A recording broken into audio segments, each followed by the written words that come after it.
السلام علیکم۔ دیکھیں ناظرین، شاہ صاحب نے ایک نیا موضوع دیا ہے اور بڑا خطرناک موضوع ہے جگر کا سکڑ جانا۔ دیکھیں، اس میں پوری دنیا کے ڈاکٹر اور حکیم اس بات کو نہیں لیتے، جواب دے دیتے ہیں۔ ڈاکٹر تو کہتے ہیں کوئی علاج ہمارے پاس نہیں ہے، حکیم بھی کہتے ہیں کوئی علاج نہیں، لیکن ایک علاج اس میں ممکن ہے۔ اگر 6 نمبر تحریک پیدا کر دی جائے یا 5 نمبر تحریک پیدا کر دی، جو جگڑا سکڑا ہوا جگر جو ہے دوبارہ اپنی حالت میں انشاءاللہ آ سکتا ہے۔ اس لیے اونٹنی کا دودھ اعلیٰ درجے کی چیز ہے۔ 1 ماہ مسلسل اونٹنی کا دودھ پلائیں۔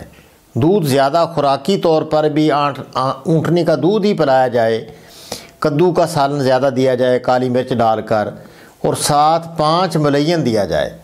5 ملین، سنڈ 50 گرام، نشادر 30 گرام، کالی مرچ 10 گرام، سنا مکھی 80 گرام، اور اس کے ساتھ 6 تریاک دیا جائے۔ 500 ملی گرام والا کیپسول صبح شام۔ آگ کا دودھ 10 گرام، ہلدی 150 گرام ملا کر تھوڑا رگڑائی کی جائے، پھر اس کو آگ پر رکھ کر تھوڑا بھون لیا جائے کڑھائی کے اندر ڈال کر، تو پھر بریک اس کو کیا جائے۔